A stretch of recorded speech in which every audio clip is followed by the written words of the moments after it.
Hello everyone, কেমন আছো সবাই? আবার একটা নতুন ভিডিও নিয়ে হাজির হলাম। এখন কাজের ব্যস্ত থাকার কারণে সত্যিই ভিডিও পোস্ট করতে পারছি না। এখন যে ভিডিওগুলো তোমরা দেখতে পাচ্ছ সেগুলো অনেক আগের শ্যুট করা। আমরা সাধারণত মলে মাসে একবারই যাই, কিন্তু এ মাসে ইন্ডাকশন খোঁজার জন্য প্রায় 3-4 বার করে যেতে হয়েছে, তবুও আমরা ইন্ডাকশন পাইনি। তোমাদের আগের ভিডিওতে বলেছিলাম যে পরের বার যখন মলে যাব অবশ্যই মলটাকে ঘুরিয়ে দেখাবো। আজ সেটারই ভিডিও নিয়ে চলে এলাম। আর এই যে আমার বর যাই দেখছে সেটাকেই তুলে বলছে তোমাকে পরের মাসে এটা কিনে দেবো, কিন্তু আমি কিছু দেখালেই সেটা হবে না। ও যেটা বলবে সেটা আমাকে নিতে হবে।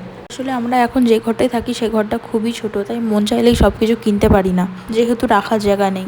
আমাদের ঘর থেকে মলটা প্রায় অনেকটাই দূরে, হেঁটে হেঁটে যাওয়া আসা করতে অনেকটাই সমস্যা হয়। তাই যখন মাসের বাজার করি একবার করে আসি, তখন আর মলটাকে ভালোভাবে ঘুরে দেখা হয় না।